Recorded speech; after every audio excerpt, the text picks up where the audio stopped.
How's it going, everyone? This is Batting Six, the show where we talk all about your Toronto Blue Jays. My name is Andrew Pillock. I'm the host of this show. Welcome back to my second video. I just made a video yesterday at the time of recording this video about Bichette. I posted about what Bichette will be looking for potentially, kind of some entry-level thoughts in terms of will he stay with the Blue Jays? And it was a question I asked you guys, and you can still comment that down below. We're going to talk a little bit about Bo today as well. But if you're new here and you're a fan of the Blue Jays like myself, please subscribe. I'd really appreciate it. Also, don't mind the background. It's kind of a work in progress for what I want to put up for all my Blue Jays merchandise. I even have my Vladdy jersey hanging up on my chair here. So I'm not really sure what I'm going to be doing, but hopefully you guys will enjoy the videos. But today we're going to be talking about all the free agents on the Blue Jays, basically the big bulk of the guys that have been talked about so far in this young offseason, whether or not they're going to be sticking around, whether or not these guys are going to be Toronto Blue Jays next year. And there's some really interesting names on here. There's some names that probably won't be coming back no matter what. And there's some names on here where they're kind of sitting on the fence where, do you sign them, do you don't? You guys are going to be the ones to predict it. So down in the comments, I want you guys to predict who you think will stay with the Blue Jays and who won't. But let's get into the list. Now, there's a couple names on here that I probably won't spend a ton of time on, and that's Ty France and Dylan Tate. Now, Ty France actually just won a Gold Glove for first base, so congratulations to him. I'm not too sure what he's going to be looking for. On this, too, it has market value, but I'm not going to pay too much attention to this, just based on the fact that, again, this could just be a random projection, and this chart is kind of off-center. I don't know why. I didn't make this. This is from Spot Track, so, again, don't mind this. I didn't make this list and put the numbers there. I'm just going to be giving my opinion, but I do think there is a world where Ty France could return, but it's going to have to be for cheap. The Blue Jays having a backup first baseman like him would be good, but with the changes and the upgrades that this team wants to make this season, I could see the Blue Jays using guys that are currently already on this team that are utility guys as replacements at first base. We also don't know what it's going to look like for certain guys, if they're going to need a change of scenery in terms of position because of age. But we can get to that in later videos. But Ty France is interesting. Dylan Tate, I just don't see it. So I'm going to say no to both those guys in terms of them coming back. But that's not to say that it's just a foregone conclusion. I just don't think that it's going to happen for the Toronto Blue Jays. Now, let's move over to a infield player, and this is Isaiah Kiner-Falefa. And if you watch Gate 14, they have a very great nickname for him. So you have to go over there and watch their videos to understand their nickname. I'm sure if you probably already watched Gate 14. I don't have to tell you to watch it. It's the best Blue Jays show on YouTube, in my opinion. So actually, just in general, they're just the Blue Jays show of, they're just the best. I don't know what else to say. I love Gate 14. But Isaiah Kiner-Falefa, this is a guy that I think took a lot of heat this year. That was kind of unnecessary. And if we're looking at some of his numbers, if we're just going to look, firmly on what he did in Toronto, he only got into 19 games with the Blue Jays in his second stint with the team. Obviously, we've had him before. His batting average wasn't the greatest, 233. And you look at that OBP, you look at the slug, you look at the OPS. The numbers weren't fantastic, but I believe IKF was brought in as a guy that can come in to play defense because his defense is very good. A guy that can run, guy on the base paths, and I know people are already going to bring it up, the sliding into home plate. Should he have ran through? Should he have got a bigger lead? Should he have whatever? Let me just give my opinion. We'll talk about that play, and we'll also talk about free agency, because he couldn't have let off any more, and a lot of MLB players were talking about this, like retired and current players. The Blue Jays had already been picked off in a game previous. Barger being too far off the base, doubled up. Kike Hernandez throws it into second base, and the Blue Jays lose the game. If IKF gets picked off there, if there's a double play opportunity, the Blue Jays look really dumb if they did it twice in a row. the fact that it was that close without that much of a secondary lead was crazy. You almost hope he would have taken a couple extra steps, but those extra steps could have either been a double play or the winning run to win a World Series. So it was one or the other, and unfortunately the Blue Jays were on the side of which it didn't work out. The Blue Jays lost the World Series, unfortunately. And again, it pains me to say that every single time, but Isaiah Kiner-Falefa didn't really have a hope in hell getting home there without a bigger lead. And I know it was close, but close doesn't win championships, but I don't blame him. I really don't.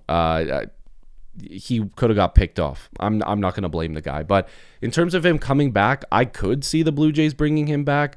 But again, if the Blue Jays are making improvements, there's going to be a lot of tough decisions to make. Nathan Lucas, Addison Barger, Ernie Clement, all these guys that put up really good seasons, even a guy like Miles Straw, these are all guys that with upgrades could get to the bench. I know people are going to say Barger, Clement, like there's no way those guys are going to be on the bench. Nathan Lucas, it all depends on who the Blue Jays bring in. If you bring in an all-star caliber player in one of their positions, they might get pushed to a different position. If Bo Bichette doesn't come back, do you have to move guys over? Do you bring in IKF as a backup? There's so many dominoes to fall into place.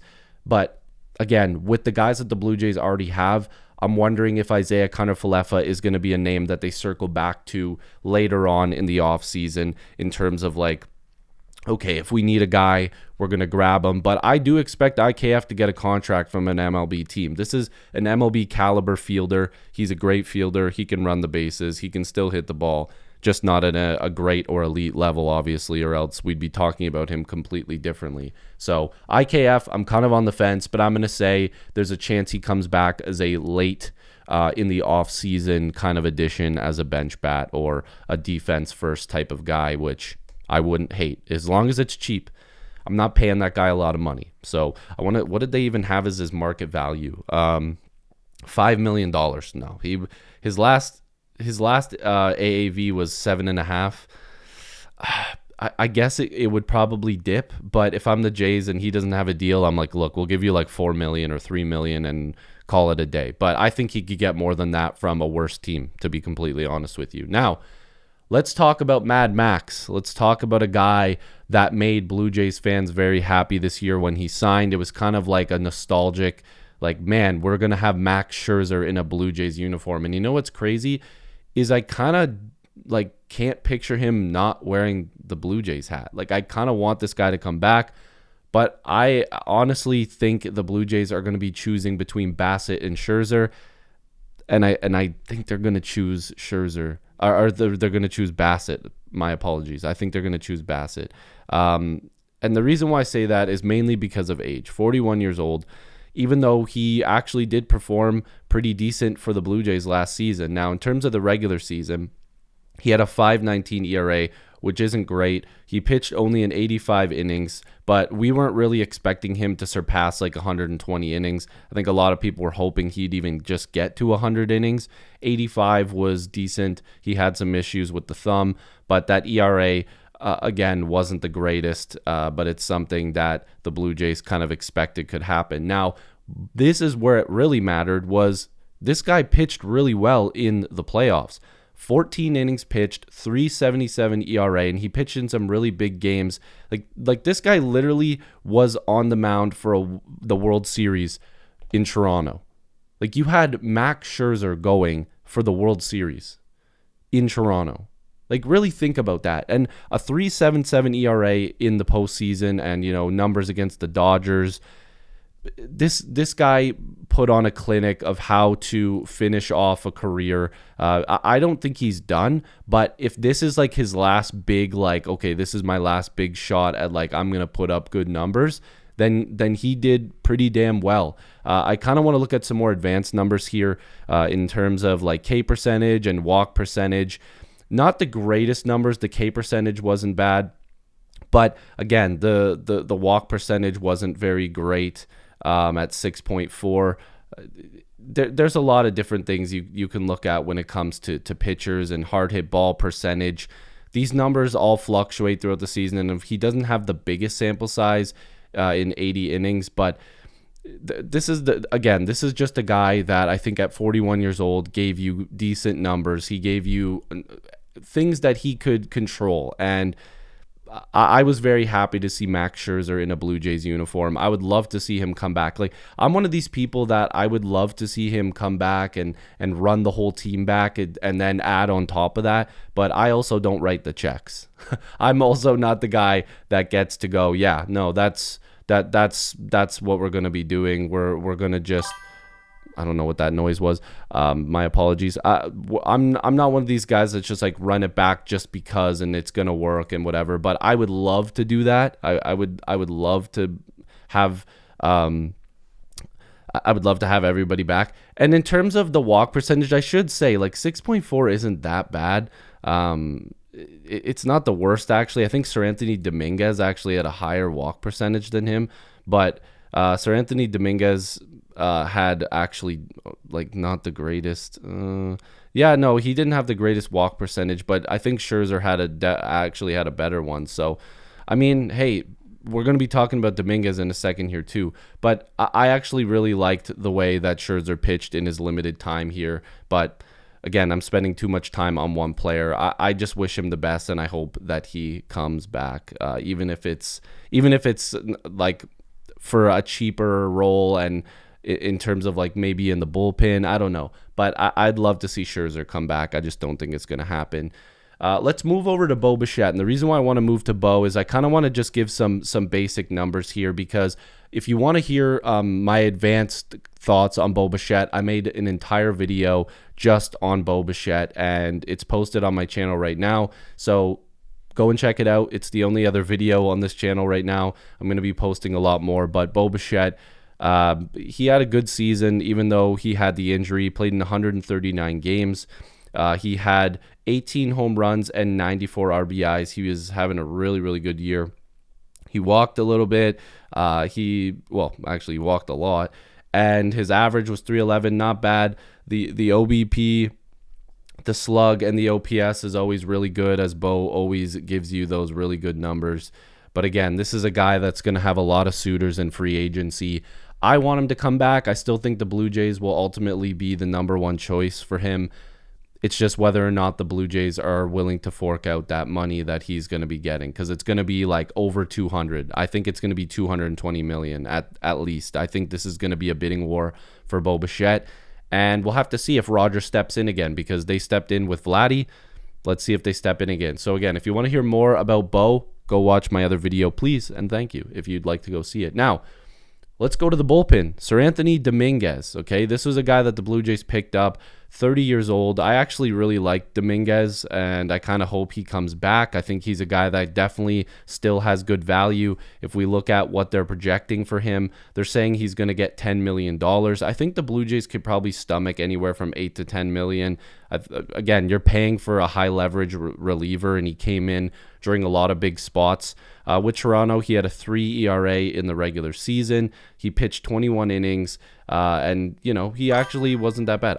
I need to fix this. I have no idea what that noise is that keeps coming up on my computer. If anybody knows, please let me know. It's starting to really annoy me. But I really liked Dominguez, and then if you look in the playoffs too, the ERA wasn't the greatest, but 11 innings pitched. He came out there and did whatever he could, and it wasn't too bad. And if we're looking at in terms of advanced pitching in the regular season, the K percentage was really good. The walk percentage wasn't really that good. The average exit velocity wasn't terrible, but he does throw hard. The hard hit rate was not the greatest as well. Again, this is like very advanced numbers. If people are more focused on like what he did just on a basic level, this is a guy that makes sense to bring back. I can't see why the Blue Jays wouldn't be interested in bringing somebody like this back. You need to upgrade the bullpen this year. The Blue Jays need to have a better bullpen. I know Garcia is going to be back. You're obviously having Hoffman in that pen. We'll be talking about Bassett in a second here, but there needs to be upgrades to this pen, and I think the Blue Jays are going to be spending on pitching for sure this offseason. So Sir Anthony Dominguez, I'd welcome him back. I think a lot of people would. Louis Varland is going to be in the bullpen, although there's people talking about maybe stretching him out into a starter. There was talk about that before. Could happen. I'm not positive on that, but we'll have to check it out. But again, Sir Anthony Dominguez, I'd welcome him back.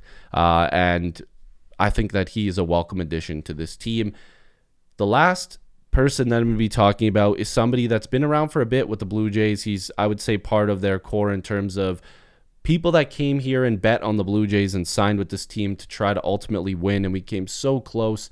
This is a guy that I think is probably one of the more interesting names this offseason, and that's Chris Bassitt. His market is still going to be good, and if you look at what people are projecting, $15 million per season is still a pretty good projection for a guy that's 36 years old. Similar projection to kind of what Scherzer's looking like, but obviously a little bit younger. And if we're looking at what he did in the regular season, and again, he's had a pretty good career, and he's a guy that pitches a lot of innings. He pitched 170 innings this year. Very, very good. I think the Blue Jays were probably happy about that. 3.96 ERA. Anything sub 4 to me is good. Again, for a guy who's 36 years old, I will definitely take that. And then again, we're looking at the playoffs. Look at that ERA. 1.04 in 8 innings pitched. This guy was just unbelievable out of the bullpen for the Blue Jays. And again, we can go over some advanced numbers. We can just dabble in it a little bit in the advanced pitching here. The K rate was okay. The walk rate was decent.